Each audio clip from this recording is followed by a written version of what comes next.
ازيكم يا بنات، عاملين ايه؟ انا معاكم هاله من قناه نظمي حياتك بافكار بسيطه. والنهارده كنت جايه اتكلم معاكم عن كفته الرز وازاي بنعملها وايه الحاجات اللي احنا بنستخدمها فيها عشان نعملها. انا بحط فيها طبعا كفته رز، يبقى فيها لحمه وفيها رز وفيها خضره وفيها بصل وفيها توم. انا هنزل لكم كل المقادير هنا عشان تشوفوها وتكتبوها، وهقول لكم بحط مثلا قد ايه رز على قد ايه لحمه.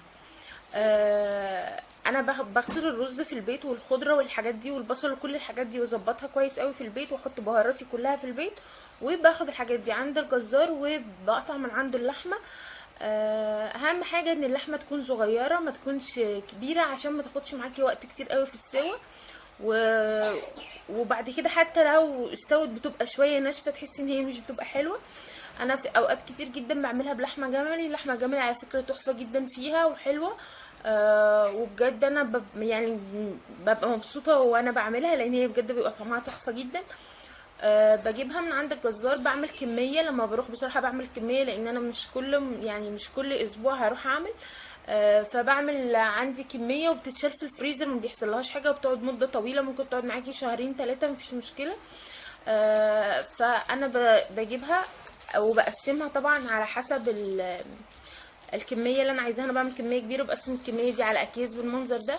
بحتفظ فيها بحتفظ بيها في الاكياس دي في حاله لو انا هخليها فتره كبيره مش هعمل بيها حاجه، يعني هتقعد مثلا الشهر الجاي مش هستخدمها الشهر ده، فبخليها مثلا كده زي ما هي في الاكياس. ولما بعوزها ان انا اصبعها بطلعها واسيبها تفك واصبعها.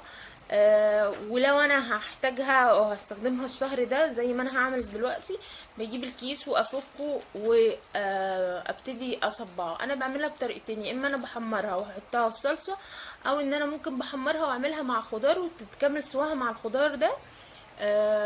وهبقى في مره اعملها لكم عملي وتشوفوا شكلها بيبقى عامل ازاي. دلوقتي دي الكمية هي عندي في الكيس، انا هاخدها وهبتدي اقسمها او هبتدي اصبعها حسب ما انا عايزة. عندي طبعا هنا الاصدقاء اللي ما بستغناش عنهم، اللي هما البلاستيك فيلم والاطباق الفويل. وهبتدي اصبع واعملها واوريكم وهوريكم انا بعملها ايه. انا بعملها شكلين عشان اعرف من الشكلين دول، يا اما بعملها صوابع عادي فينجرز عاديه، يا اما بعملها كور كده، على حسب دي انا هعملها في ايه. ودايما بخليهم شكلين عشان خاطر لو حاجه هعملها مع خضار او حاجه هعملها في الصلصه.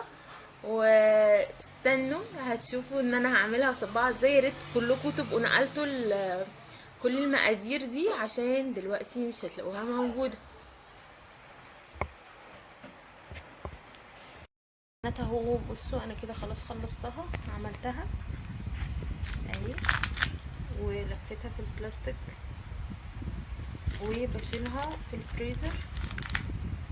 ادي الكمية اللي انا عملتها وهشيلها في الفريزر تفضل قاعدة معايا استخدمها طول الشهر زي ما انا عايزة. يا رب يكون الفيديو عجبكم، وما تنسوش تعملوا شير ولايك وسبسكرايب واي حاجة عايزينها سيبوها لي تحت في الكومنتات، واشوفكم في فيديو جاي تاني جديد. سلام عليكم.